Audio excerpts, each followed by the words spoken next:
2016, the story of the Free State of Jones made it to the big screen. Based on real history, the film follows the story of Newell Knight, a Confederate deserter who ran into a Mississippi swamp to evade authorities and teamed up with a colony of other deserters and fugitive slaves. This is one of the parts of the film that is true history, and it sheds light on a topic that isn't often discussed. We usually think of escaped slaves traveling to freedom via the Underground Railroad. While many did, others took up residence in uninhabited areas of the South, sometimes even forming communities in such places. One such story comes from Clark County, Alabama.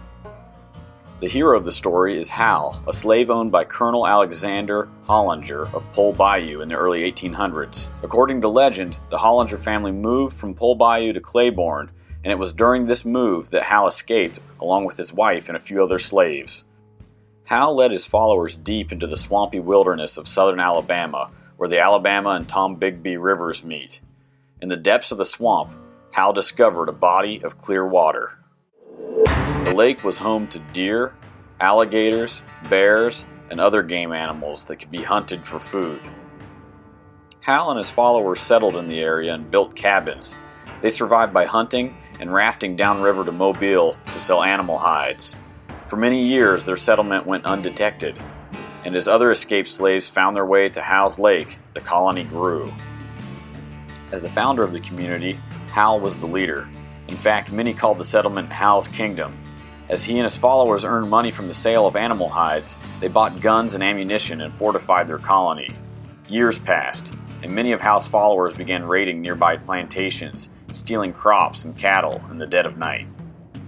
Hal himself became more tyrannical, demanding absolute obedience from his followers.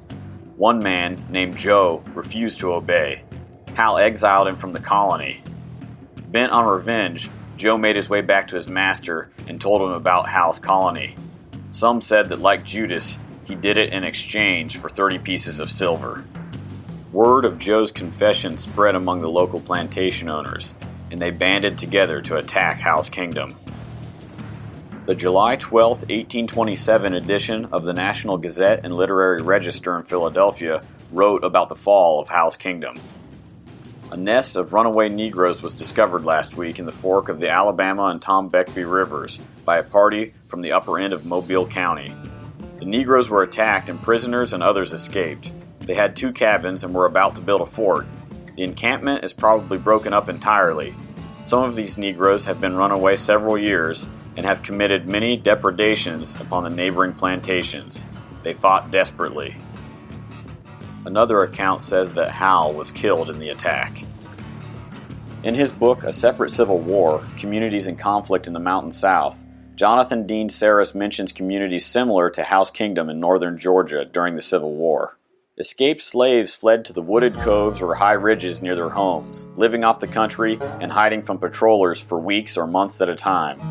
Groups of these refugees formed small maroon communities to avoid or at least delay recapture, aided by a network of spies and collaborators within the enslaved community. They sometimes resorted to violence to keep their freedom for even a few more days. One runaway overturned a pot of boiling lard on a group of white pursuers. Others stretched ropes or grapevines across the road where they knew the patrollers would be riding, disabling horses and riders. Eventually, almost all of these escapees were swept up by patrollers, or else they returned voluntarily due to hunger or hopelessness. But, despite harsh punishments, many of these slaves ran away again and again. Some of them, local blacks insisted, stayed in the woods until the surrender at Appomattox in 1865. Whether these stories were real or fantasy, they served a potent mythological purpose among the enslaved people of North Georgia. As far as I can tell, there hasn't been much formal research done about communities like these, but it's an area I find fascinating, and I'll probably revisit it again in the future as I find out more. Thanks for listening. I hope you enjoyed this story. For more like it, check out theweeklyholler.com and sign up for our free email newsletter. You can also find The Weekly Holler on Facebook, YouTube, Twitter, and Instagram.